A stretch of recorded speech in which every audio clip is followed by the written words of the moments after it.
In this clip, we're going to talk about the different kinds of trophies there are. Basically, we have your smaller trophies that might be used for your bowling league or your tennis tournaments or even academic awards. There's all types of trophies, and they range in all sorts of price ranges depending upon what your budget might be.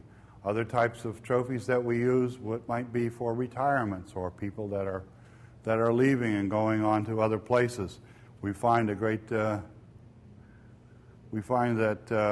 clocks and desk sets and items such as this are great gifts for people that are going away, they're retiring, and just might want to say thank you for.